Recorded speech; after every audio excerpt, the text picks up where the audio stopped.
27 صفر اور ستمبر کا مہینہ تھا، تو 622 عیسوی تھی۔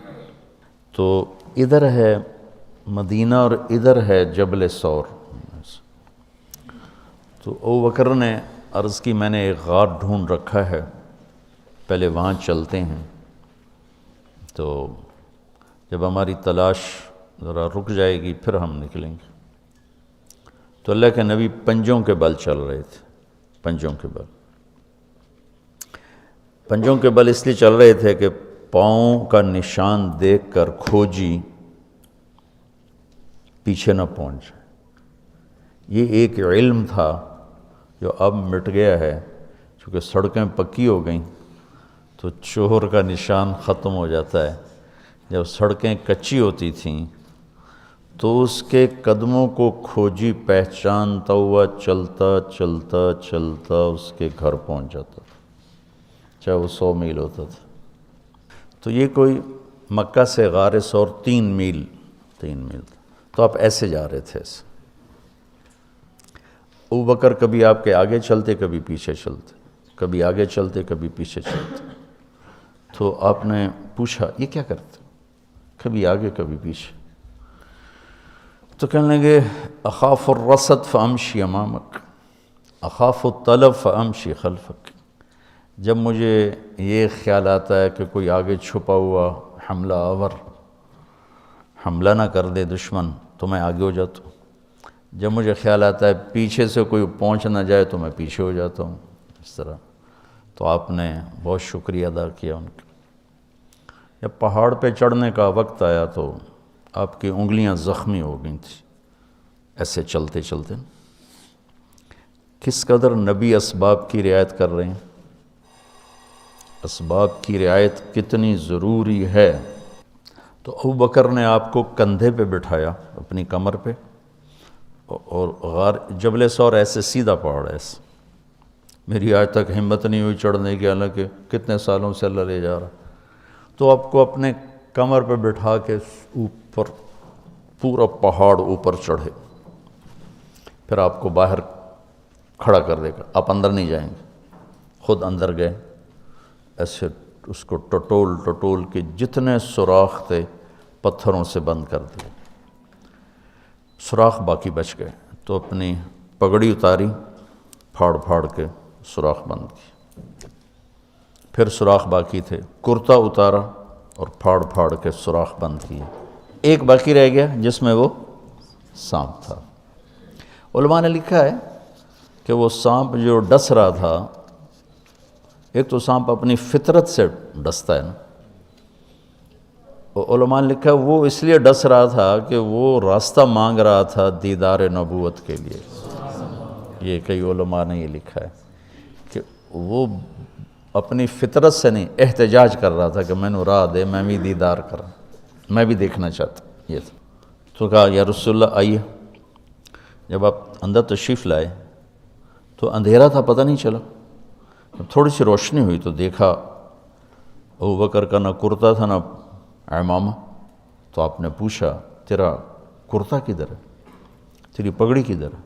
تو انہوں نے اشارہ کیا کہ یہ سارے سوراخ تھے۔ تو اللہ کے نبی کی آنکھیں چھلک پڑیں، اور آپ نے ایک دم بے ساختہ کہا یا اللہ میں ابو بکر سے راضی ہوں، تو بھی اس سے راضی ہو جا اور اسے جنت میں میرا ساتھی بنا دے۔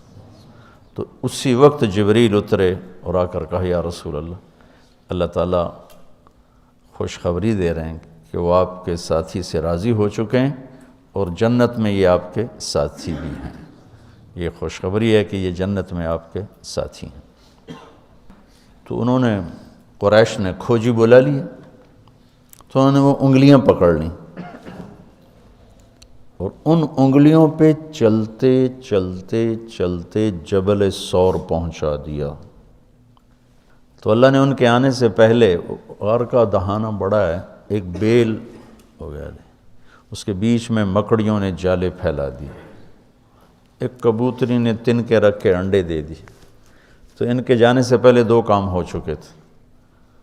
تو وہ کھوجی کیسا، حالانکہ پہاڑ پہ تو کچی زمین پہ تو پورا پاؤں لگتا ہے، پہاڑ پہ تو ایسے ایک آدھ کوئی نشانی پڑتا ہوگا تو کیسا علم تھا، ان کو لا کر اس نے دروازے پہ کھڑا کر دیا، کہا یہ ہے، اس سے آگے کوئی نہیں۔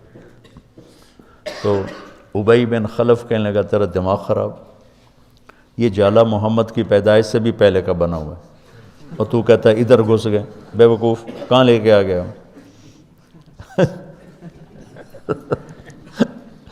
اب ابو بکر ڈر رہے تھے کہ یا رسول اللہ اب کیا ہوگا؟ تو آپ نے کہا ما ظنک باثنین اللہ ثالثہما، جن کا اللہ ساتھی ہو ان کو کیا پریشانی؟ تو امیہ بن خلف نے وہیں دروازے غار کے منہ پہ بیٹھ کے اندر منہ کر کے پیشاب کیا، اب دونوں سامنے بیٹھے تھے۔ تو آپ نے مسکراتے ہوئے فرمایا دیکھو اگر یہ ہمیں دیکھ سکتے تو یہ یہاں بیٹھ کے پیشاب کرتا، تو انہیں آرام سے وہاں پیشاب کیا، وہ سامنے بیٹھے تھے دونوں۔ اللہ نے بیچ میں پردہ ڈال دی۔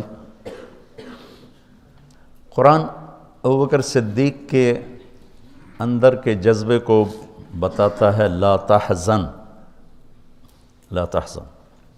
قوم موسیٰ جب سامنے پانی اور پیچھے فرعون، تو ان کے جذبات کی ترجمانی کرتا ہے انا لمدرکون، انا لمدرکون۔ 40 برس کی صحبت اٹھائی ہے دو نبیوں کی، ہارون اور موسیٰ۔ وہ کلیم اللہ ہیں، پہلے رسول کلیم اللہ، رسول تو ان سے بھی پہلے تھے، کلیم اللہ پہلے کلیم اللہ ہے، اور 4 بڑے انبیاء میں سے ایک ہیں، ابراہیم، موسیٰ، عیسیٰ، نوح، اور 5ویں ہمارے نبی سب سے بڑے۔ تو جب آگے سمندر اور پیچھے فرعون، تو ان کو اپنے نبی کی کوئی فکر نہیں رہی، نہ موسیٰ علیہ السلام نہ ہارون۔ انا میں غور کرو، اور لام پہ غور کرو، ایک انا اور لام، اس کا ترجمہ میں یوں کیا کرتا ہوں کہ کہنے لگے موسیٰ تو نے مروا کے ہی چھوڑا ہمیں، آپ کا کیا بنے گا، اب کیا ہوگا، آپ کی جانوں کو خطرہ ہے، ہم مارے گئے، ہم پکڑے گئے۔ تو آگے موسیٰ علیہ السلام نے اتنی شدت سے کہا کلا۔